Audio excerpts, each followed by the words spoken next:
Dude, we're recording. How good. First live podcast. Let's go. Mate, I'm going to admit, I've actually been nervous about this. Like, I haven't been nervous for a single podcast we've done. And I stopped. So I've done 60-odd podcasts from Wandering Bear and this one combined. And I fucking always get nervous with people I don't know. With people I do know, I rarely get nervous. But doing this live, I spent all this fucking time trying to work out the audio stuff. But I thought it'd be worth it because the last couple of times we did it, it just fucked. Yeah, I think we determined that was it was mostly the Facebook Live, but nothing quite compares to when you've actually done some audio. You've done a fucking black belt in audio technician at this point. Mate, so how I work in life is I just fucking wing my way through everything and then work it out afterwards. Cool. So I'll fuck it up, and then hopefully if I stick at it long enough, I'll work it out. Yeah. But digging into the fucking audio rabbit hole, holy fuck. And even when you ask audio people about it, they don't really fucking know what's going on. No. So and they'll go, oh, it depends. And then you got to take into account tiles and ceilings and fucking windows and So we did a test run the other day, or I did a test run, and it seemed to work pretty good. Yeah. So fucking let's see how we go. Let's go. The next step is getting a multi-camera system. I looked into all this shit as well. What's it goes there? Yeah, so you can have 3 cameras, and then you get someone sitting there, and all they have to do is press a button, and it'll go. So I'm talking now. The camera over there will point at me. Yeah. Then you'll talk, and it'll go at you, and then we'll both be talking, and it'll do it live, so you don't have to edit it. Can we use some Photoshop to make us look skinnier? Fucking better. Well, I was just looking at the camera angles there, and neither of us look good. So, that's fucked. Hold on, I'm going to take these headphones off. You can hear me good? Yeah. Sweet, I can hear you good too. That's better. Beautiful. All right, what's going on? How's your back? You've been fucking... Yeah, I've slipped a couple of discs in my back, so I don't think it's been recent, but it hurts, man. So I always used to think when I was like 20, I don't give a shit about like what happens as long as I get to play good footy. Yeah. And now I have changed my mind, and I'd like my back in my neck. There's a price to pay for everything, eh? Yeah, I mean, it could have something to do with the fact I'm way too heavy, but it could have something to do with the fact that, I don't know, just played too many games. It's my funny. back's killing me. I had. It's funny that yours is hurting now because I had 16 years of back pain, and then I stopped, and all of a sudden I haven't had back pain anymore. And the last piece of advice I got on it, I got about back pain was you wouldn't get so much back pain if you weren't such a fat fuck. Yeah, I don't know whether you. Not that I'm saying that. Not that I'm saying that about you, but I just thought, oh fuck, that's quite direct. Unfortunately, like I haven't looked like really the treatment side of it. I need a neck scan because my neck's what's really. I got one a couple of years ago. It wasn't good. Are you getting pins and needles and shit in your arm? Yeah, just like shooty and tingles. Everything it's tight. Anyway, it doesn't matter. I'm not here to whinge. But I suppose the initial feedback for like slip disc is like, yeah, well, do some work on your core and this and that. I'm just saying that sounds fucking worse than. Yeah. What do you mean do work? I don't want to do work on my core. Just fucking shoot me up with something. Just please. fucking fix me now. Just give me a pill or something. Put more metal in my body, man. I just want. Have you had operations and shit? Yeah, I've had 7. Have you? Yeah. Holy! I went through an entire career without a single surgery. This probably shows you how hard I played. That's fucking unbelievable, though. Some people don't break as much. Are you flexible? Yeah. Yeah, maybe because I can't touch my toes with my legs bent. See, but there's a downside. I've got what's called hypermobility, so I could do the splits pretty much. I haven't stretched for a bit, but I'd be pretty close.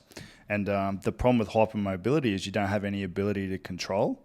And like I was never very strong, so I was incredibly flexible, pretty weak. So you bend. So I bent too easy. But for some, it was good because I never had a serious injury, but it was bad because I had lots of niggles. Well, I'm 3. There's like this hypermobility scale. I'm actually hypermobile in my joints. Yeah. So that's why I never got like shoulder. A lot of guys do shoulders, stuff like that. But my muscles, I can't stretch at all. So I'm like a 0 out of 10. Fucking hell. So it's a bit. There's a price to pay, eh? Do you feel like, I wish I'd looked up. Well, I was saying this to one of the young boys. So we got a young guy who's 19 and he's having back pain. And I've gone, I wish someone had taught me how to look after my body at the age of 19 so that by the time I'm 34, I'd was well ahead of it rather than having to learn it over a period of time. Do you know what I mean? Because it's just something you learn and your body's different to every other body. And then one day someone will say something to you that clicks and you'll be like, fuck, why didn't I know that like 10 years ago? Oh, yeah. The biggest one I reckon, and I can't really vouch for it at the moment because I haven't been fucking doing it, but when I was about 26, I learned how to eat properly. I still haven't learnt that. As in, I was living with a guy who did the MyFitnessPal, and he was like, so we just So you're tracking your calories and we shit. did MyFitnessPal, and so I was just on calories. I had a certain amount of proteins, and this was fucking 3 years after, like, not my career had ended, but I was a pro. Yeah. So I was 3 years out, and I was just shredded. But did no one teach you that, or you're not open to it? No, when you go to nutritionist, like all the teams have a nutritionist. They tell you like when you're too fat, and they tell you when you're too skinny. Usually, you just train harder. Yeah. Like I got told, so Todd got one in my last year when I was playing, and the lady goes to me, "Oh, you don't look too bad. Take your shirt off." And she goes, "Oh, oh, you got about 5 kilos to lose there." Oh yeah. I'm going, I think you're being nice. Yeah, no. Yeah, they used to tell you like you do your skin folds, and then they'd be like, yeah, you know, you want that down to fucking X, Y, Z, so minus 100. I feel like that. Yeah, that's right. Like I remember, I'm pretty sure I've told this story 100 times, but I realised that I probably wasn't going to make it when I was at the Rising, and we're playing the semi-final against Canberra, and I was scrumming against Alan Alatoa, who was still only young at the time, still a Wallaby though. And I just got skinny tested before, and I asked him, I went to him before the game, like, "Oh, what are your skinnies, Al?" And he was like 40, and he weighed 128 kilos. That's fucking. And I was 109 kilos, and my skinnies were like 135. Yeah, like mine were always.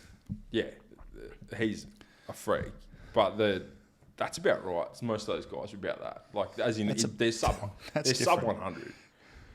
Like all those guys, like fucking Bell and Hayden, like they'd all be sub 100. Mine would never. Like I think like 105 was maybe the best ever. Fuck, that's not bad. Yeah, it's pretty good, but I was too light to play. Yeah. I was too skinny to play. It's a hard balance, eh? I was always very weak, and like especially with like overhead strength, which requires a lot of, you know, pull-ups. You need to be relatively not fat, and I could never fucking do that. Anyway, enough about us. We fucking did a podcast last week. We talked a lot of shit. And it's probably good that we didn't put it out, I think, in hindsight. What do we say? Well, we were burying the Rebels. Oh, we didn't bury the Rebels too badly. There's a degree of, like, elephant in the room. Like, someone... Well, you got to be honest, don't you? Well, I think so. I mean, we'll start with the games from the weekend. We don't have to go straight back to that. The Tars did beat the Rebels.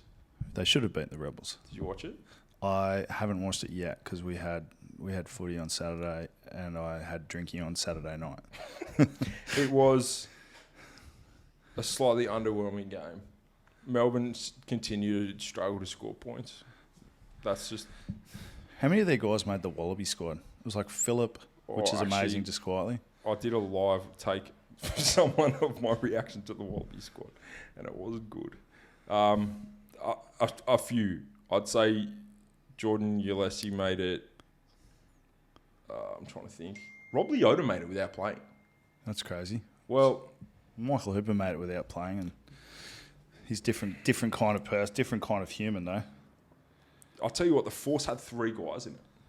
Yeah, that surprises me. 3 guys. I thought Bailey Coons would have had a crack. If you didn't miss a game, maybe. I know that's harsh, but you've got, like, I'm just got it now.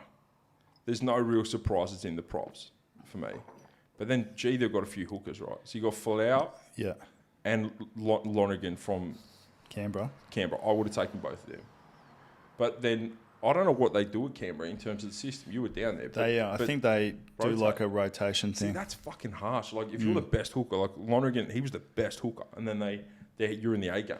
Well, I think, it's a hard one. And then Connor went from the A game to the starting team, then back to the A game. Yeah, no disrespect to the A game. Some of those blokes are playing for fucking sandwiches. I've watched one of them, like, few of them are fantastic when they've got, like, 10 of the back end of the squad, and a few of them are awful. Like, Sydney Uni pieced up the Melbourne A team. And we beat Uni on the weekend. Like, that Melbourne A team, should they play in the shoot that one, not their good one, that one, they would come fucking 10th. There's a lot of club players there. Yeah, I know. But then... A lot of club players. Fletty Kotu, I wouldn't pick him, but he's... Do you think they pick so many because they're not sure who their guy is yet? Well, this is like back in the day when they used to do a 90-man squad before World Cups. Yeah. Which is everyone. At the time, there were 4 franchises. So if you were starting, you made it. Well, particularly in the front row positions, or halfback even. Mate, How good Jed getting, And did you see the article, Dave Rennie giving him a rap, saying that he's an out-and-out second rower and that he's got that kind of edge about him? He certainly has that edge about him. Mate, you should see him on the piss. Cut. That's definitely not being cut. Sorry, Jed. Yeah, I was happy he made it. At that point, though, for him not to make it, there would have had to be something going on. He's played too well. Yeah. We can be here as biased as we like. We're both friends with him, but like he's been playing pretty fucking well. I'd like to hear someone challenge that. No, I agree. And when you compare against some of the other guys that got picked, like, no, when people say no disrespect, now you can say anything you like. Yeah, it's like no disrespect, Chubby's a fucking piece of shit. You're a useless piece of shit. Jed's a low life, Mate, no disrespect intended. I don't think Matt Phillips has been playing well. No, but also, like, they picked Darcy Swain Rodder, Matt Phillip, Cato, who Cato, hasn't Neville, played anymore. Frost. And Cato and Frost. Cato, I fucking used to spend a lot. I really like Cato. I don't know how many games Cato's played this season. He's missed the last couple. Yeah. So, like... I like that. I like Frost, man. He's good. I like Frost. I don't know whether he's got the hard enough edge to play super internationals at this point. He's going overseas at the end of this year. Yeah, I heard that. Is he going to Japan? Yeah. Ah. I'm pretty sure it's Japan. The yen. Getting that sweet yen. The yen are calling. Who can fucking blame me, mate? Nick Frost, if you need someone to come over and fucking hang out with you, let me know. Well, apparently he's a good time, by all accounts. Nick, apparently you're a good time. Ben Donaldson. Yeah, that's a left field one. Maybe they want to have a closer look at him because this 40 man camp is like a mid-year thing just to check in on guys, start installing some systems, I assume. Maybe they just want to have a closer look at some guys as well. What about Tony Pulu? Yeah, I want to hear your thoughts on this. I like Tony Pulu. I like watching him play. I thought he's a good buy for the Force. I looked up. He'd play for Newey in the Sevens in 2013 because I swear he played internationally somewhere. Fuck, do you remember that shit? I remember problems. I would be problems. But he played for Newey. I like him on the wing because he's a tackle. He can beat tackles. Yeah. Rebels sign Tony Pulu. They fucking should. Sign someone who can beat tackles. Sorry, there's a ghost in here. But him getting picked for the Wallabies squad at 33 is a spanner. I don't hate it. I mean, fuck. They're rewarding at least the fact he can do stuff. Yeah. I like that. But who's unlucky to miss out in your opinion? And who's lucky to be in? Let's fucking bury a couple of people here.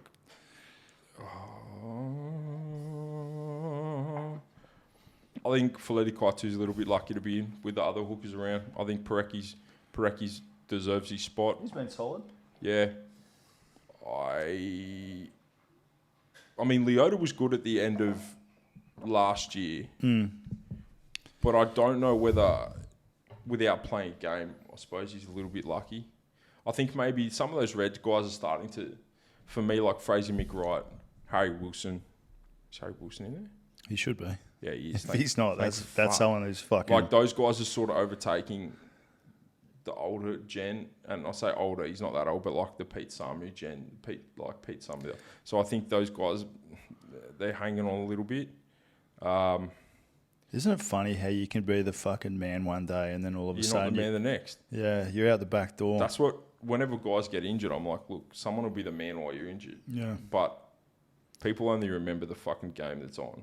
So you just, as soon as you come back, as long as you're killing it, no one will fucking care. It's a very what have you done for me lately business professional sport. I mean, there's a few people. I think Hoops could have 2 years off. He'd probably still come straight back into the Wallabies.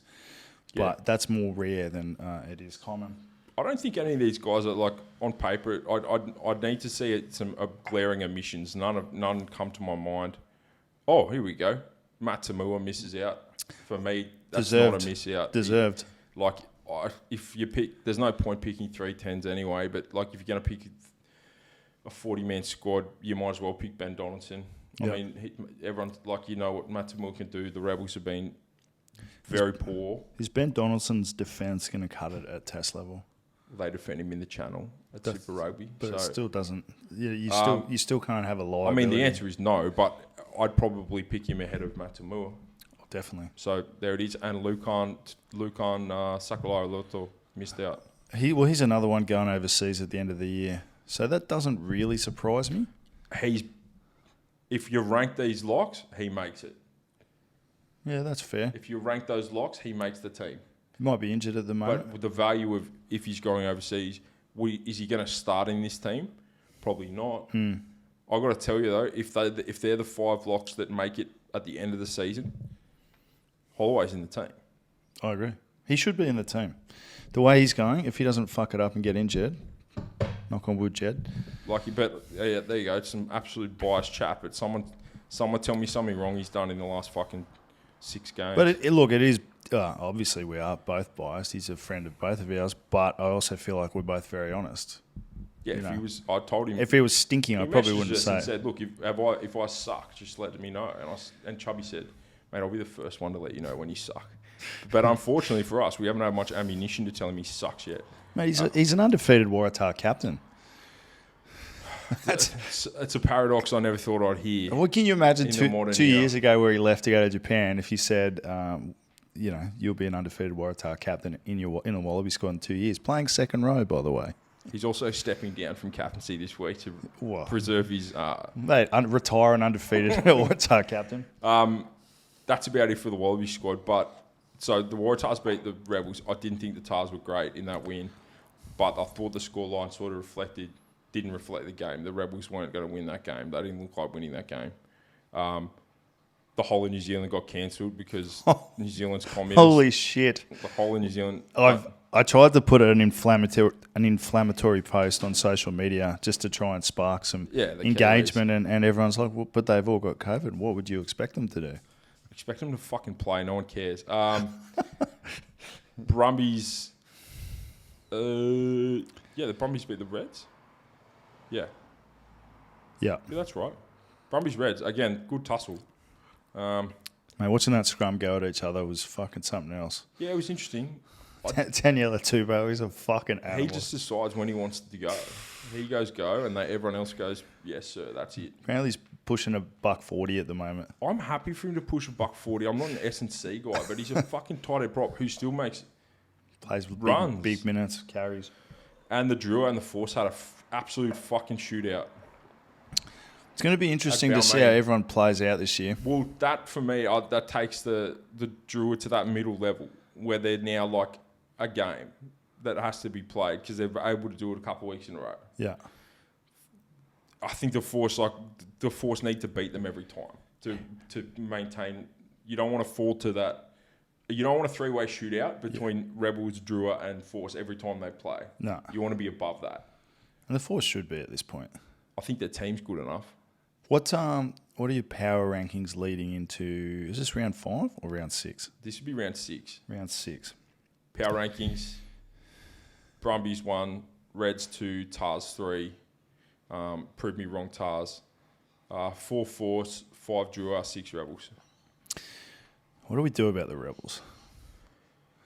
What would you do? We didn't bury them last week necessarily. You're looking very Kevin Foote at the moment. I'm not saying anything about him. I've heard he's a nice dude. He's a nice fella. I've met him.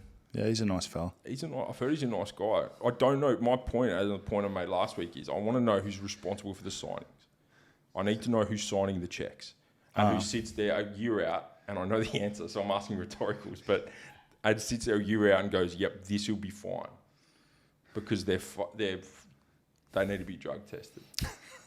It's okay. So you like American sports, right? Love them. So that burp's going to come up all the way through this fucking high quality microphone. So in an NFL team, you've got your GM who's basically responsible for the roster. It's a very hard job to get, and they tend to be a very high performing person for most teams. Yeah. Once you have one of those jobs, you are the elite of the elite, basically. Yeah. It doesn't seem to be the same in this sport. In terms of GMs, yes, because from the way you've been involved in more professional sport dealings than I have, but in my understanding, you've got your head coach who's partly responsible for recruiting, for future planning, a little bit of signing, but then you've got your GM who's largely responsible for contracting, the guys coming through.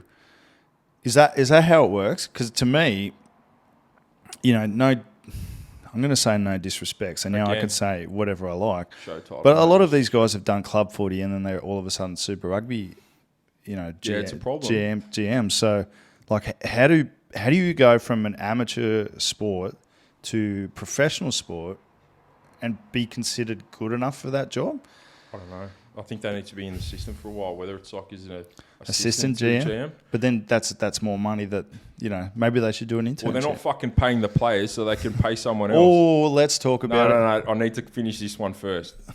The problem is, there was a period where at the TARS, you could be in a negotiation with one of three people who could all sign you. Yeah. Which is, since last week, still my understanding. So if you're a younger guy, this guy can offer you a contract. Yeah. If you're an older guy, this guy will offer you a contract, or you could talk to this other guy. So there's no real fucking streamline there. I don't know how it works in Melbourne. I mean, Nick Stiles is the GM. He only started this year. CEO, yeah. Right? He used to be the GM for 10 years or yeah. whatever. Yeah. And then Foot's the coach. So I don't know.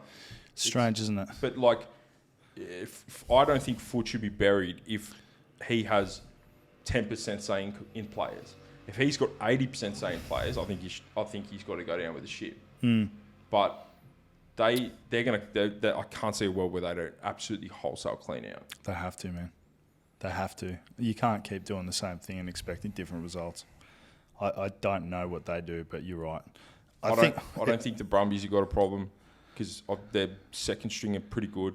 The Force don't really have a problem. They'll just buy more older guys from somewhere. Reds definitely don't have a problem. Yeah. The Tars have a little bit of a problem if they go 5 guys down tomorrow, they're not as comfy as they were, but there's still some decent guys coming through there, like your Langy Gleasons. There's a bit of talent, but I'd say there will be a bit of a clean out at the Tars. Yeah. Because I know DC didn't get that many contract spots next year, but Melbourne, if I'd be retaining 10. Yeah.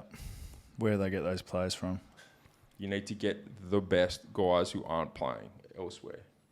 They need to go and get, and I'll check my bias at the door. They need to go and get Tane Edmond. They need to go and get Teddy Wilson, third string halfback at the Tars. They need to go and get I'm trying to think of someone at the Reds who's really good. Get all the Brumbies hookers. Get one of them. Go sign Billy Pollard. He can be a hooker. Yeah. Go sign one of the tight heads from Feo from the Reds. Yeah. Just sign him. He'll be good. He'll be good for you. That's what they need to do. Yeah. Those guys are good footballers, not getting the look in. Don't go to New Zealand and sign any random fucking ITMB player. Stop doing that. It's not going to pay off. It might be cheap, not going to work. That's how they need to do it. Yeah. Yeah. I agree. I think if they don't do something, they're fucking crazy.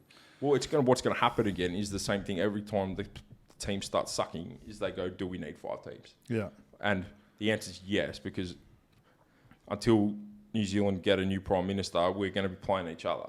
6 teams now. But it works well with 6 teams. It's good, but unfortunately one of the teams has a bad squad.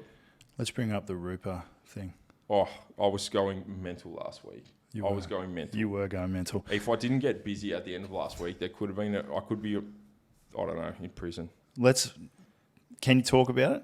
Yeah, fucking oath. Well, let's a little bit of backstory into how it came about. And you're very good with details, so I'll probably leave it up to you and just prompt you at certain points. I did rant about this around Christmas. Last year, when COVID hit, basically Rupa, Rugby Australia, all the boards, they had a meeting, a fucking crisis meeting. Came back to the players and gave them 24 hours to accept basically a 65% pay cut.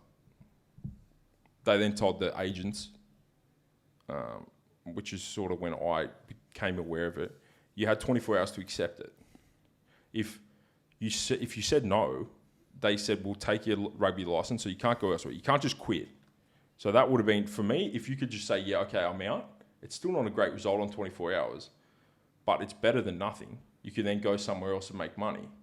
So Rodder and those guys in the end got released, but the first thing they said was, you can't do that. We're not going to release you. So we'll just stand you down. You would put on JobKeeper and you can't play elsewhere. So everyone basically voted yes. So a lot of guys got put on JobKeeper if you earned under a certain threshold, you're on JobKeeper. I remember there was some guys that got a pay rise going on JobKeeper. Some guys got a pay rise on the JobKeeper. Some guys didn't get a pay rise on JobKeeper. Everyone else took a huge cut of their wage. Like, this is enormous. Like I remember some people we know where there's a bit of panic going around because the bills weren't stopping. You know, I think it was illegal, but there's not going to be a challenge of it. Yeah, I think it was. I don't know how it's going to stand up. Like, it would stand up to the court. The whole. But even to me, like if I was working for you, and all of a sudden we went through some mild difficulties, and you said I'm cutting all your salary, I'd be going, fuck you. Well, so there's no real.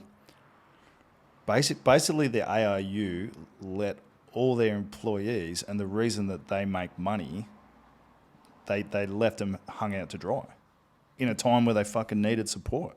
Yeah. Like, is that an outrageous? No, not at all. But then I suppose they ended up getting things on track, right? With the amended season, they jumped out of their pay cut. Still ended up in a massive loss. Yeah. The unions end up turning a revenue for that year, I believe. They did. Well, the TARs certainly claim too. I haven't looked into anyone else. So, look, the league guys paid their guys back. Union guys didn't. Whatever, didn't expect it. There's been some qualms at certain franchises with a new CBA came in. I didn't so hear for dumb anything people about like me, collective bargaining agreement. So yeah. it's effectively between the unions and the ARU. New CBA comes in. I didn't read anything about it. I didn't see anything about it. I'm sure the players got an email which they fucking flicked to the side. Whatever. Yeah. That stipulated a number of things. But it's awful. It is a fucking awful CBA. I read it. Yeah, you actually went through it. I went through it, and I need to find my notes on it. Mate, what's that? Just while you're looking, I think you even sent me one of the conditions is that Ripple will not engage in any industrial action. Yes. No, they won't assist. They won't stir up, assist, or aid any player in any industrial action. So what does that mean? It means we won't help you if you've got qualms. So, sorry, just to really put this out there, the player's body, the body that is there to represent the players, yes, will not represent or assist any of the players if they have any issues with their employer. No, they won't. So that's a condition of the CBA. And you've read this in the CBA? Yeah, I've got it in front of me. It's part of the CBA. Isn't that fucking crazy? Well, it makes no sense. And so here's what you can expect. So I found out that the CBA had come in because guys who were on WTS hadn't been paid their match payments. And people were fucking confused. And at the TARS, that's at least 4 guys who have almost played every game. So they should be getting 2,000, 2,500 a match. They weren't getting it. So the CBA, they agreed to come into effect January 1, said that the WTS would go from 46 to 52. But it would go to that, my understanding, and I'm happy for someone to say, no, it worked retroactively. It started in January. So the guys got paid for 46 in November, December. Yeah. And then as of January 1, their monthly fee went up, but they don't get match payments. Okay. So if you do play the first 4 games, you lose out a little bit. But that was really just what opened me up to the rest of the CBA, which I'll never understand. I don't know how any of the Wallabies guys haven't come out. I mean, Wallaby payments are halved. Bullshit. No, they're halved. Like, the core playing squad value, the base contract, hasn't gone up since 2020. The player welfare program clause got removed. So explain that. There was a section to do with a player welfare program, blah, blah, blah. It got struck from the CBA. So I don't know whether that means someone else has taken it on. Yeah. But it's not in there. Okay. Contract spots for CPS went down marginally, but I don't understand how the Wallaby payments go from 12 to, it went from 12 to 5 in one instance and 12 to 8 in one instance. So what is going on here? And then, there's a clause that says there won't be any industrial, like if you reach out to Rupa, say you reach out and go, look, I'm not happy with my contract, I think something's wrong here. They don't do anything. That is crazy. And That's crazy. I know why. Like it's in the CBA. ARU pay Rupa $1.2 million a year to exist. Each franchise then pays them $150. Okay, so that is a significant amount of money to do nothing. No, but they are paid by the ARU. Of course, they're not going to take the ARU to fucking court. They're paid by the ARU. So what's the solution? I've suggested before. Everyone thought I was fucking joking. If you're a senior player, if you're in rugby union right now, you need a players' organisation. You can't have a players' organisation that's funded by your boss. How do you expect? Why don't you think your wage hasn't gone up in 3 or 4 years? Like your new CBA, all your payments are cut. Like what are you guys doing?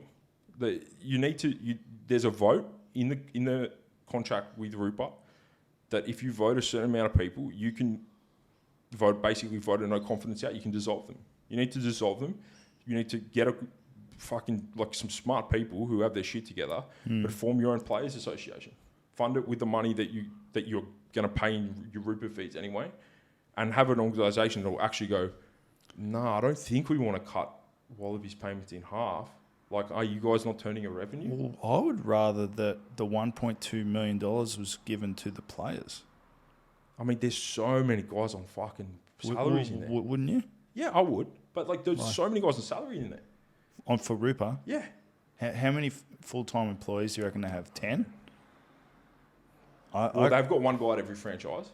Okay, so there's 6 immediately. You've got like a president, a fucking vice president, a general manager. There'd be minimum 10. There'd be 10. Fuck. So, they need a players organisation who, when the CBA comes around, go, yeah, this isn't quite up to scratch, guys. Sorry, okay, just because I really want to make this really clear. So, who is actually representing the players? Or do they just purely represent themselves? So, if Jed Gillespie's got an issue, one of the AUBs will go in and do your negotiations, or you can't even go to Rupa to sort out any issues. You can go to them. But they won't do anything. They will probably suggest that you come to bend over and take it? A little bit. But that's their incentive. It's not that I blame them necessarily. That's just the structure that has been formed here. Like, I cannot see an outcome where your players out. If anyone of the players is listening, where your money gets better, your conditions get better, your holiday gets better, pay goes up, things go up, things better happen for you. If you don't actually have an independent body that's like, we won't be there for round 1. Yeah. If the cap doesn't go up in the next 4 years, you're kidding me. So at some point, I don't know when it's going to happen, but if the Australian players want to get paid properly, they need to sit down and go, okay, we need a players' organisation. How many employees does the ARU have? Because they'd have significant. They had a massive, in fairness to them, they had a huge cutback in COVID. They cut a lot of their employees. They would have had to have. Yeah, I mean, if players are getting axed, their salaries getting axed, they have to. Well, it's a very complicated. Well, it's simple in many ways, but it's also complicated because this was all set up before a lot of the players' times, and as a player, you really wouldn't want to upset the apple cart, would you? No, you don't, because you're in a team sport. You're encouraged to be part of a team and to work with the, and show loyalty and all that kind of bullshit. But you need to show loyalty to each other. You need to show loyalty and it's not an us and them, but it's like it's like in the real world. Like, unions are very powerful, and they're not unreasonable a lot of times. But if they don't exist, nothing will happen. Nothing happened. Yeah, you have to work overtime. You have to do this. You have to do that. So they desperately need to do something. And there is players representatives, there's players representatives from the TARS, there's players representatives. But at the end of the day, Rupa have no power to say yes or no to anything. That's fucking interesting. So look, I was blowing up last week about it. I don't like the way that the players in this country are treated. And that's why so many of them go overseas. That's why we've got a 22-year-old fucking 6'8" second rower gone to Japan. Not because of how Rupert treated him, because we've got no money. He just got picked in the Wallaby squad. No one pushes it. No one's pushing for like how the general wage hasn't gone up in 3 years. I mean, there's profits turning, stands heaving. Mate, there's guys I know who are professional rugby players who dig holes on their days off just to get extra money. Yeah. I've said that before, but that's fucking depressing to me. You play Super Rugby on a Saturday, you're digging holes on a Wednesday. Yeah, man. I know, for a long time, our friends were always looking for an extra crust. And it's not out of, let's expand my empire. It's out of just to feed myself, chase the dream. I'm only on 40K. I'm in a different state. So I'm paying for the rent, the utilities, again, in the CBA, private medical. There was a clause that assisted the EDS guys to get medical. That's out. These are the things that someone the guys who are high up right now. So I'm talking to Nobby, those guys your age has to do something. I know a not well known. Well, he'd be relatively well known in rugby circles, who was having his health insurance paid by his New Zealand team while he was in Australia.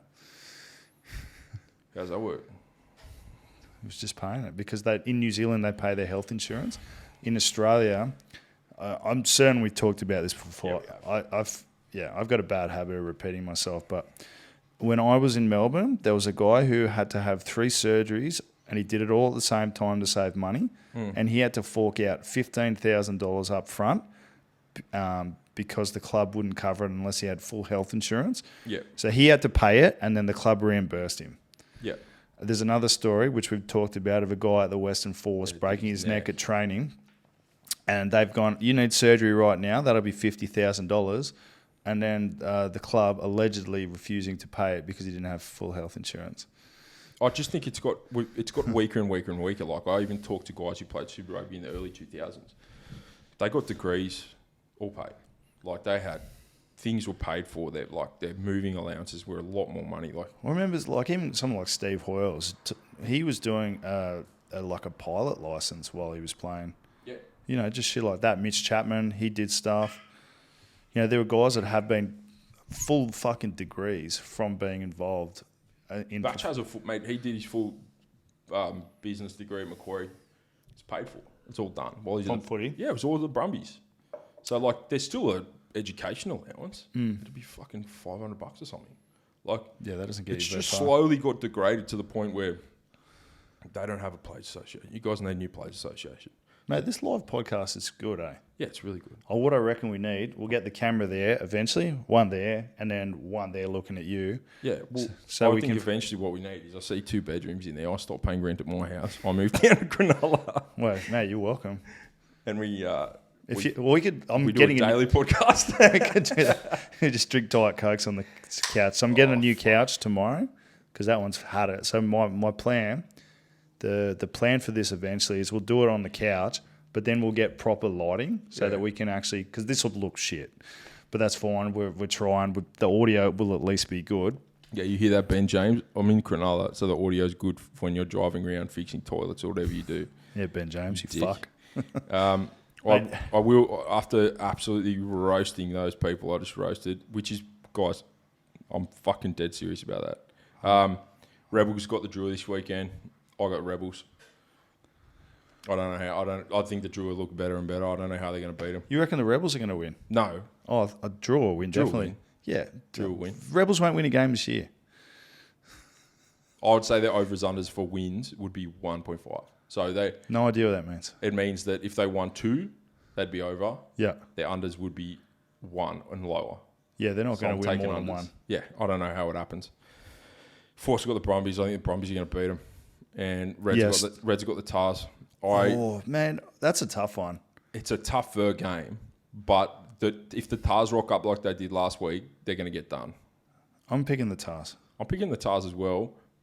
No, actually, I'm not picking the Tars. I'm picking the Reds just. I still don't like the mass changes they make. It freaks me out. So for those who like to occasionally look at the sports bet, our exclusive partner. Mate, we need to start talking about gambling more because I've wanted to be a podcaster for a long time. Only pulled the trigger last year. The first live one, so I'm very, very happy that we're doing this. But gambling sponsors are the biggest way that podcasts make money. Yeah. So obviously you're a big time gambler. Mate, it's a vice I've never had. Like every time I've gambled, I lose. Can you send me $100? That's right. What? That's right. I'll give you the paper bag after this. $100. Every time I gamble, I lose, and all my money pretty much goes down the toilet anyway. So that's where I'd rather it go. But if I could win somehow, that's the thing. Well, we don't. I remember you don't gave bet me on Super Rugby. It right. just interests me. We can't bet on Super Rugby. It interests me. That's right.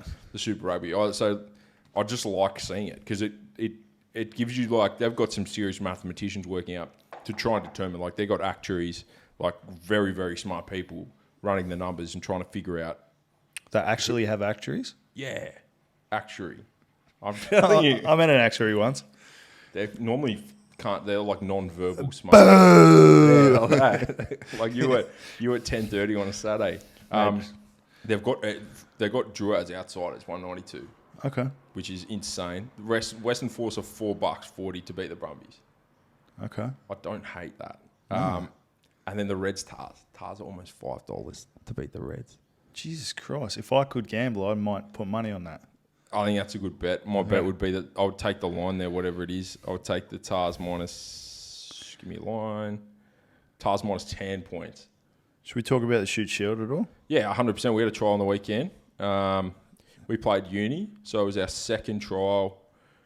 First trial, as I said, we didn't talk last week. We split our talent, so sort of a mixed team. Yeah, half first grade, half second grade.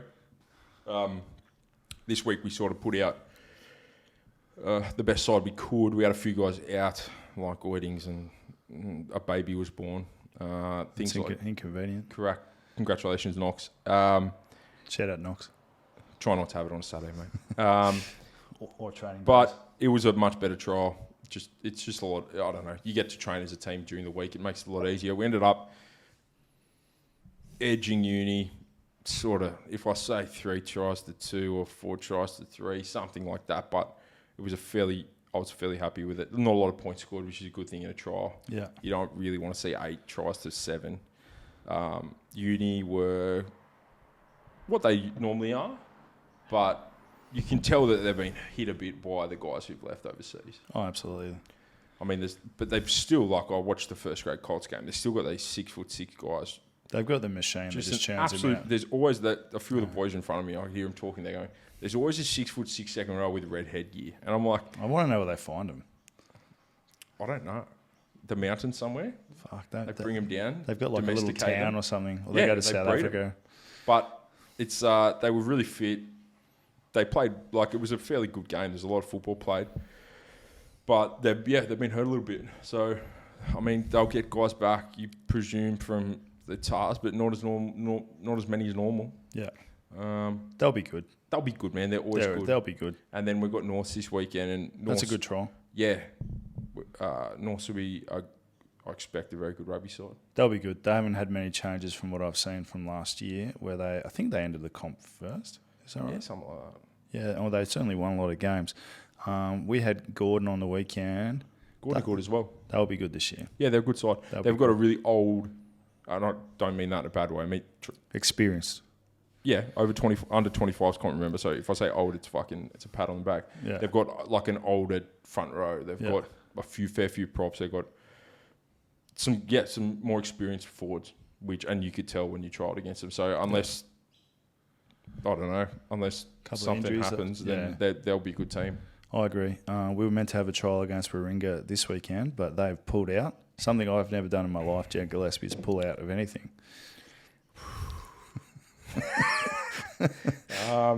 But yeah, so apparently we have trying to work out some kind of game. It looks like we've got something. I don't know who that's against yet, but that would be interesting. Shoot shield or otherwise? I'm not sure. Literally, hold your phones. We've got 3 30-minute. I don't know, but that's a killer. I've got to tell you that it is. That hurts, and it doesn't. I don't know what's going on at that. I mean, this is the first I've heard of it. So obviously, it's not a good outcome for them either. They want to fucking try. Yeah, but you never know. I don't think I've ever been a part of someone pulling out of a trial in 10 years. Never heard of it ever. I couldn't imagine doing it, to be honest with you. I was talking to an old friend on the way down here, Blake Sutton. Oh, how is he? He's good. He's driving around in his van. And we're talking about when he stopped playing. COVID has hurt numbers. Yeah. And people, and it's not the first grade, second grade guys, because they're all so desperate and young that they'll train any hour, any time, they'll be there. And so your top 35 or so, I know for Eastwood, are desperate to fucking be there. But it's the other guys who make up all the culture, the 4s and 3s. They're not really coming back as hard and fast. They're coming back, but they just had almost 2 seasons where they were just like, Saturday morning, I'm going to grab a schooner. A lot of guys want to go travel at the moment. They're going, fuck this, we'll go to Bali for a holiday. Yeah, I mean, I think teams are going to struggle to put together a 4th grade. I think it's going to be hard. And that means that for the teams that already couldn't do it, it's going to be even harder. I think 3rd grade is going to be the hard one for a lot of teams. Because from what I've seen, and maybe South is different, a lot of guys want to play 4th grade because it's social. Todd called it fat man's first grade, which I thought was fucking hilarious. Because there's a lot of good players playing 4th grade. But 3rd grade's kind of that funny grade because guys either want to be in 2nd grade or 1st grade or play 4th grade. So you almost have to recruit specifically for that. Does that make sense? It's fucking hard to. Well, you gotta keep the guys who are going to be up in 2s motivated enough. Like the standard of coaching's got to be good enough. The standard of play's got to be good enough to when they do drop down, they're like, all right, I'm going to kill it in this good team. This team's good.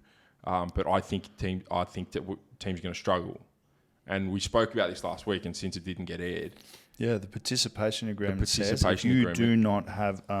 there's a couple of things. Just say your 3rd grade or 4th grade forfeit. My understanding is that your 1st grade will lose points. There is. That's my understanding. And absolutely, and you can mark my words on this, no way that will happen. I agree with you, particularly if it's one of the big teams. I don't think it'll happen. I think that they will push some of the smaller, maybe southern-based teams if that happens. Just my gut feeling. But the other thing is that if teams don't have a women's 15 next year or for some reason can't field a 3rd grade Colts, then by the participation agreement, they can't be in the competition anymore. Won't happen. No, I agree. The participation agreement, for as long as it's existed, is worth the money it's printed on. And the problem is, the clubs do their best. They go and seek it and do it. But then 3 or 4 will not do it, and nothing will happen. Yeah. So it's no secret Parramatta haven't fielded full teams in years. I don't want to see Parramatta. I like Parramatta. I think that they're my sort of next local club. And they've got to be in the Shute Shield. They've got to be in the Shute Shield. But like in terms of this participation agreement, there's absolutely no way in this world they will do 4 grades for a full year. Yeah. Or let's say 7. No, I agree. 7 grades. They'll do a lot closer to 5. Yeah. And if they did 5 for a full year, I'd be very surprised. I agree. And in terms of the women's 15s, we have a women's 7s. They're really, really good. They train a lot. They're younger squad. They've sort of come through from 18s. I would say it's near impossible to get a women's 15s comp up for every team. Yeah. It's impossible. It's so hard by next year. Be interesting. Be interesting to see what happens because according to what they're saying, if you don't have it, you're out. Yeah, well... Until shit hits the fan. All you need is one person to not agree with it, and then the whole thing's out. Well, here's the thing. I think what the big dogs, and I don't know who the big dogs are. I'm speculating, but they will listen to this show. The underground, the deep state of the of the Shute Shield. I think they're waiting for the Parramatters and those guys to slip up so that they can do something else. Yeah. And I think you said last week, they're going to want to do a 2 grades, 1 Colt. I think that's what they're waiting for. So I think they're waiting for the guys to slip up on the participation agreement. I think that's going to happen in the next couple of years. I think it will as well. I'm not saying that's necessarily a great outcome for the clubs. Some of them it is a great outcome for. Yeah. But they're waiting for the slip ups of these other guys to say, well, they can't even do this one. What's the fucking point of us doing 4 grades if they can only do 2? Let's go to 2. It's fucked. The whole thing is just reeks of self-interest to me. It does reek of self-interest. Under the illusion of what's best for the game. Yeah. There's a lot going on behind those doors, and I have no idea what goes on, really. I don't want to know, to be honest. I went to a refs meeting last night. Oh, tell me actually, more really about good. it. Yeah, we said on the we actually covered some decent things last week, but we're big fans of the Shoot Shield refs. Mate, Very good blokes. And they are all good blokes. And going to this meeting yesterday, and like I've known Matt Callahan for years. He actually listens to the show, so shout out, Matt. I like Matt. Good bloke. Actually lives just down the road. Really? Yeah. Interestingly enough, might have to have a couple of pints of Guinness at Northies next time you're around. But getting an insight into how they actually go through and make decisions and what they're seeing and the way that they all come to the right decision, it's very, very interesting. It's checklisted, right? Normally, it is, but they've got two ARs have a certain job, the ref has a certain job, and then if you hit me in the head, they'll all come together and discuss what pictures they've seen, and then they've got a process for working out what the sanction is. So the mitigation. And yeah, whatnot. all that kind of shit. And obviously a lot harder because they don't have the luxury of TMO. I kind of like that. I do too, but it made me go. They've thought about it significantly and longly, which I appreciated. And they're going to make mistakes, as all human beings do. But I feel like often we're quite hard on referees for making mistakes. But after yesterday, I've come away with they're going to make mistakes, and I'm fine with it because I know that they're trying to do the right thing. Yeah, Does that make sense? Yeah, absolutely. I've never thought even as a player, I never was like, oh no, we have so and so. You meet most of the guys like Will Houston was a ref for a long time. Matt Callahan's been doing it forever. Like, they're all nice guys. We see them all the time. They take it fucking seriously. But they take it really seriously. But Yeah. they're accountable on reviews and stuff like that. Like, I'm sure that they have coaches who are like, they do. They've got referees, coaches, and they've got people that can send them clips before games. And the Shoot Shield coaches would be sending them clips going, well, what's going on here? I will be. I probably won't be, guys. I'm going to leave you alone. I've got enough stuff. No, well, like even yesterday they go, do you have any questions for us about how we do anything? And I'm like, even the scrum, I think Matt thought I was going to ask questions about the scrum. And I'm like, if I really think about it, I think you guys are doing a good job. Yeah, pretty much. Like, I should have asked, and I didn't think till afterwards, but I'd love to know what pictures they're looking at, or like if they have any prompts that they go through in their head when making a decision at scrum time, just so that I understand. But generally speaking, I think they get the outcome right more often than not. I agree. I think at Shoot Shield level though, you normally have one. You either have parity where everyone sits still, or one really dominant side. Like I had this thought, and just hear me out and say what you think. I'm going to hear you out. I like doing this. Yeah. We should do this every day. I think team going forward, if there's any infringement, they automatically get the penalty. Yep. Automatically. If the scrum collapses and the ball can be played, they have to play it. They have to play it. Okay. I'm going to come back to that one. If you are if the scrum goes sideways without going forward first, that's a penalty on the loosehead prop or whoever's angling sideways. And that's and if someone's pancaking, so if you're lying flat on your chest with your legs behind you, that's a penalty. Okay. But apart from that, a scrum, if the problem is if I had a scrum like that and I was playing a good scrum, I'd say get the strike collapse. Yeah. And what? And just because they'll have to play it. Yeah. Get the strike collapse. Does it matter? If you got a good scrum, you'd be fucking pissed off. Like if you had a killer scrum, it's a good point. which you do, and you're playing me, it's in on the weekend, and Gordon got a good scrum, and you're playing me, and I just go right, boys. As soon as you feel like there might be a bit of pressure, sorry, if it's obvious that you've collapsed it on purpose, penalty. But if you can't tell who's done it and the ball can be played, I definitely think they should play that. Play on. It's you're playing. You're right. There's ways around everything, isn't there? Playing fire a little bit, but last week I suggested there be a specialist scrum referee. Yeah. I still don't think it's the worst idea, not a Shoot Shield international level. I think it's not a bad idea. No, especially when you've got teams that are like Six Nations games that are ending fucking 6-3. Mate, some of the quality of the Six Nations. It's phenomenal. It's good to watch, man. Ireland and France, for me, I really like. France are my favourite team in world rugby to watch. They are. I've watched them, and the problem is, like, when you try and use things that France are doing, the amount of fucking training they're doing, you can't quite do it. But I spent, oh God, I've got problems. I spent a couple of hours last night watching the under-20s Six Nations as well. You do have problems.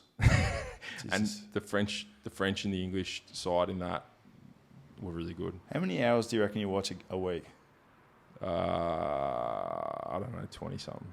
It's a fucking lot of rugby, man. Well, I try and watch you watch your own game probably 3 times. I'll probably watch second grade. Then you watch the 4 Super Rugby games. Yeah. And then I don't usually go to the Super Rugby games for inspiration. No disrespect. I do go to I do go to them for some things. I like watching the English Premiership for some forward stuff because they're doing some good shit in the forwards over there. Yeah, they are. Absolutely. Like particularly the Maul stuff. I went to Leicester for a while. I was looking at Leicester for a while. Gloucester are good too. Gloucester are fucking good. I feel like Geordie Reid's at Gloucester. Geordie Reid is killing it. I love Geordie Reid. How could we fucking lose that guy? It's funny because I've spoken to people. Ben Mean killing it. Yeah, he was a very capable player when he was very young, but he was a very capable player when he's in Australia.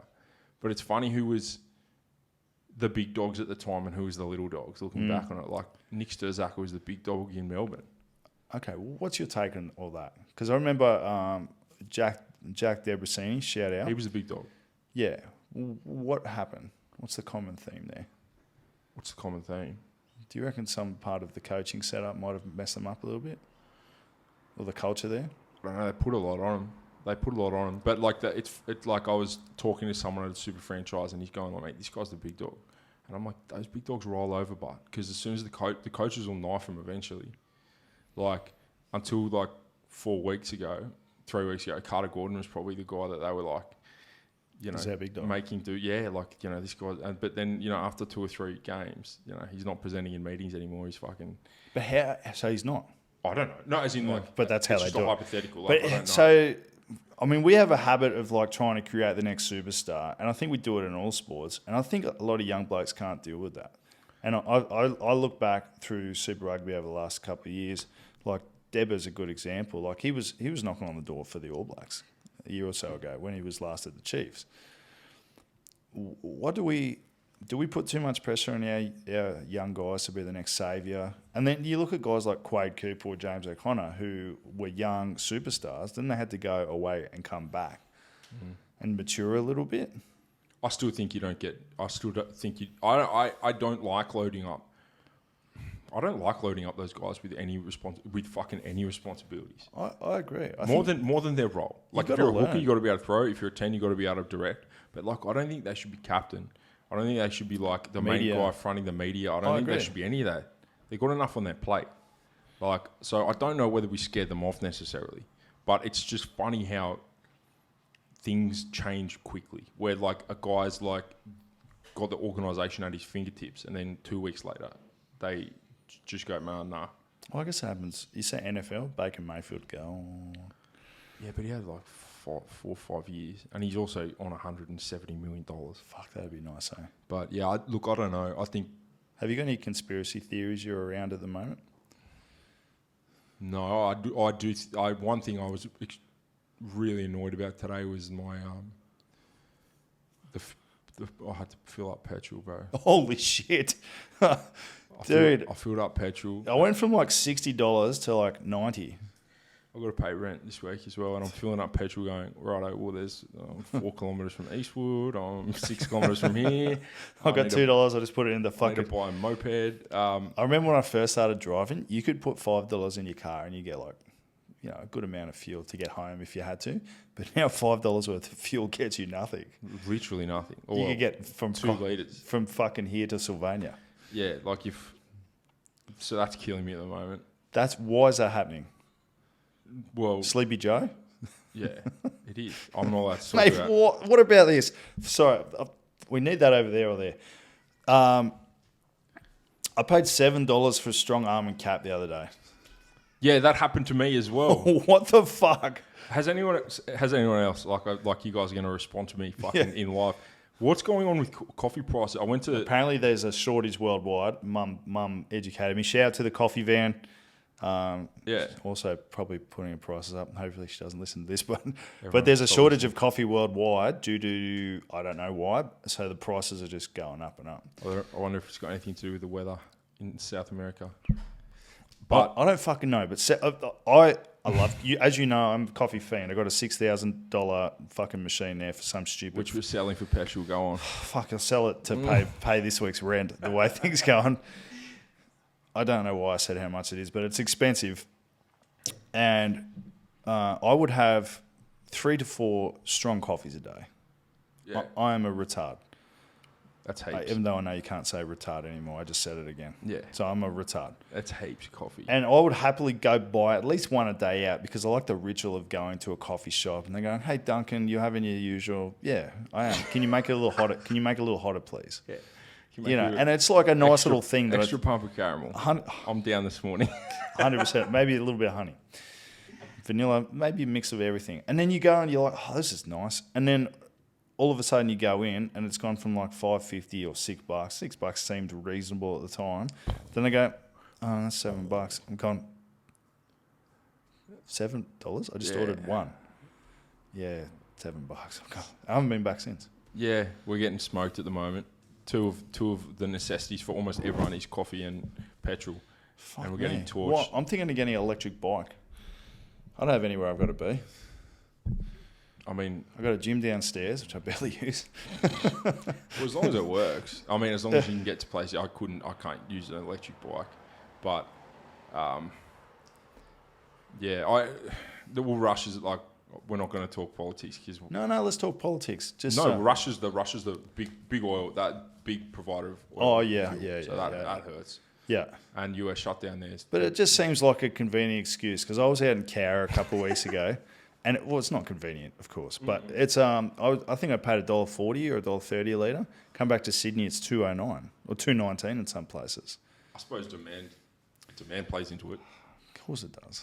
Why were you in Cowra? I got my auntie and uncle there. That's a fucking nice Cowra. place. Yeah, I was going to say I like. Well, you guys have got a game there, don't you?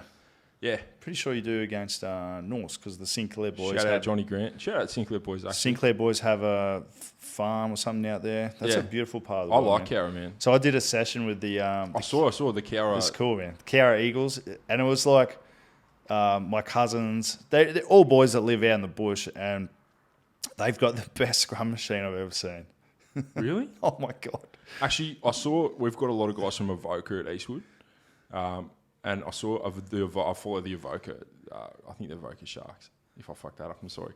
They've got one of those remote control tackle bags. I'm going. What do you think of that though?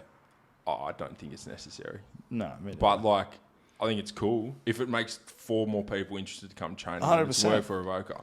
But mate, they wanted me to do a scrum session with them at Cowra, and I've gone, all right, we don't have enough people to go live because I really like going live. Do you guys have a scrum machine? Yeah, it's in the shed over there. Gone over to the shed, I'm like, holy fuck, it's better than ours. Oh yeah, not that says a lot. No, I mean we don't use ours, but I'm sure you don't use yours much. If we had a decent one, if there's some weeks you got injuries and you got to look after people, 100%. I'd use it then. But otherwise, it's 8 on 8. Have we got any other conspiracy theories or anything else to mention? Any other thoughts? We talked about coffee. That was a fucking big bugbear. We buried the rebels. We talked about Rupa and the new collective bargaining agreement. Term I didn't know until last week. Unbelievable stuff. First live podcast. Yeah, petrol prices are fucked. Yeah, it's bad. Australia Post fucked me the other day. I don't like Australia Post still. Is that it? I think we're good. We're pretty good. Someone asked last week. What have we been going for? Over an hour. Someone asked last week if the NRLW is going to sink, because we were talking about getting 15s teams. Yeah. 100% is going to sink them. Are they paying them? Yep. They just announced the expansion, and what would you do if you were the girls? I'd play NRLW. Yeah, you would, wouldn't you? I would. I've seen some girls who... Honestly, if the Roosters came calling for me, I'd probably play at the moment. Actually, I've got one more topic. You mentioned that. Go. No, but I'll quickly say the NRLW base wage is going up. So it was 10 grand, right? Yeah. But they were only playing 6 games. That's more than Super They're only playing 6 games. Yeah. So it's not too bad. Fuck yeah. Now it's going up to 20 or something, right? Which now we're talking part-time. Yeah. It's part-time. So how do they make money? To the men's. What? It's a fact.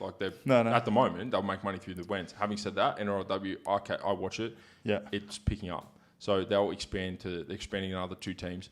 I've seen some girls who weren't going that well in Super W go to NRLW. Yeah. So, like, who are playing, I'd say not top 10 players on the field, and now playing NRLW. So why wouldn't you? Yeah. Especially when you go from nothing to something. Yes. So I think that's going to sink him in answer to, the whatever question was. Did you see, I have to fucking talk about it, the swimmer from Penn State? No. I think it's Penn State. Educate me. Leah Thomas? Is this the transsexual? Yes. Talk about it. Well, there was a little bit of back and forth about it this week. Well, it's a good point. Like, I need an answer. Like, as a first year out of high school, good swimmer, right? Makes the swim team. I think it's Penn. I could be wrong. Yeah. Makes the swim team, which is impressive at one of those big schools, Ivy League. Swims 2 years as a man. Transition. We ranked 462nd as a man collegiately. Yeah. Transitions. Has just won NCAA. Won everything. Yeah. Won every event. What do we do? They've changed their rules. Do you know as Jake well. Shields?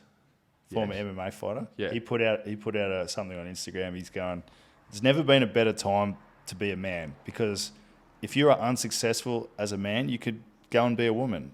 Oh, bro. Jake. You can go and try and be a woman.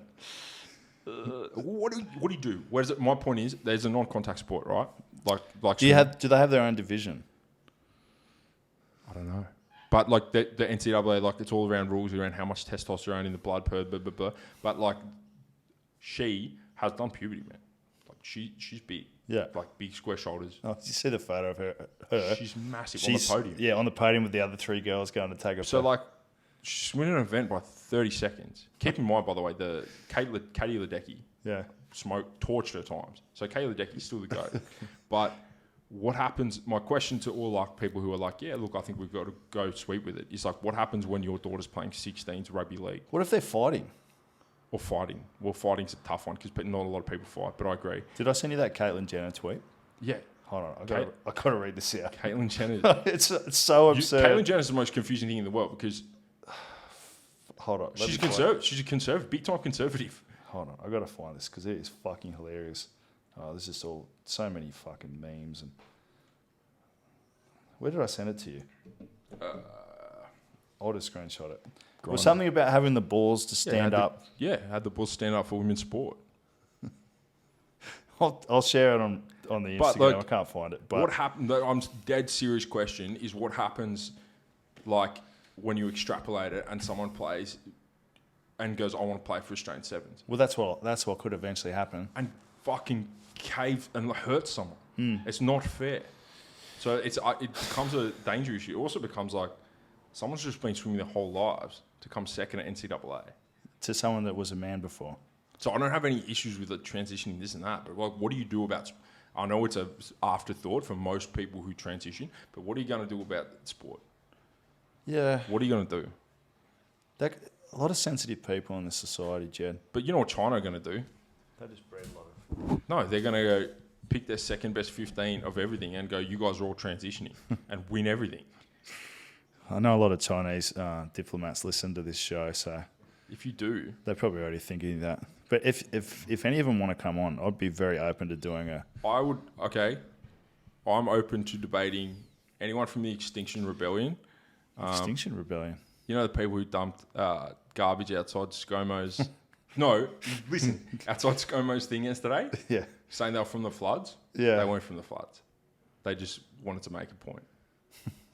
So anyone from there that is fucking got electricity, wants to debate, happy to debate them. Anyone who's into flat Earth, Baptist Church, Westboro Baptist Church. So have I told you the story about Cal joining their Facebook group? Yeah. So Chubby's brother joined the Westboro Baptist Church Facebook group. Only some people know what that is, but effectively they're the most extreme church you'll ever see. They picket the funerals of soldiers and stuff. They're very bad. Mate, they, you know Tom Segura, the comedian? Yeah, they picketed him the other day. I'd fucking love that if they turned up here. Mate, ScoMo actually doesn't live that far away from here. You could drive past his place on the way home. Exchange notes. That's right. Mate, good to get him on the podcast. If we got ScoMo on the podcast, I feel like... I've had beers with him. Tell you what, he's up Cronulla Ring on the weekend. Mate. Up. Up. Mate, so we played Gordon maybe last year at Gordon. Did we play him? It was last year or the year before. Year before, sitting in the crowd, and then all of a sudden ScoMo walks in with his goons drinking beers. Yeah, look, I think he genuinely just likes going to the footy. a lot of people don't like it. How do you ever succeed at that job, man? Oh, you can't. But I actually don't like. I don't have strong feelings to or against ScoMo, but I like the fact that he at least appears to be somewhat of a normal human. He sculled a beer. So this is. I've seen the video of you guys forcing him to scull a beer. Yeah, so he was. It was the year you guys beat us in the grand final. So for whatever genius reason, our club decided to book ScoMo's election night party at Sylvania Waters that night because they didn't think we were going to get there. And I think he was the immigration minister or the finance minister or something. So we walked in and there's all these politicians there, and I know some politicians are wild boys, but a lot of them really aren't. And I've got ScoMo, scull a beer. So I got my phone out, and all these monkeys were trying to get me to fucking grab my phone. It's not fucking happening, brother. Get the fuck away from me. He necked a beer and had a couple of beers with us. Yeah, I see. I don't mind the fact that he likes to do things that aren't on a podium. I think you got to be normal. I think we've got enough politics chat in this show to piss off our one fan that doesn't like. I haven't exchanged any views today, so fucking beat it. Also, fuck you. It's our podcast. We can talk shit. Talk whatever I want. Mate, I'm a fan of this. How are we going to set this up so it looks cooler? Do we get a table and I don't know. I like the casting couch concept. Well, yeah, I think the couch, once that doesn't look like shit, get a couch, get a couple of microphones, and we'll just fucking talk shit on the couch. Get Holloway involved. So he said he's keen to do another one. We need to put it in the back of our car and drive it places. I was thinking doing one in a car would be funny. Yeah, that's what I want to do. We'll literally just hook these up, or we can hold these things. Because then we can just go to task training or go to wherever we want to go. Mate, this thing can go anywhere. I got a battery pack for it that lasts for 8 hours. Go to Penny Wong's house. Yeah, Penny Wong, mate.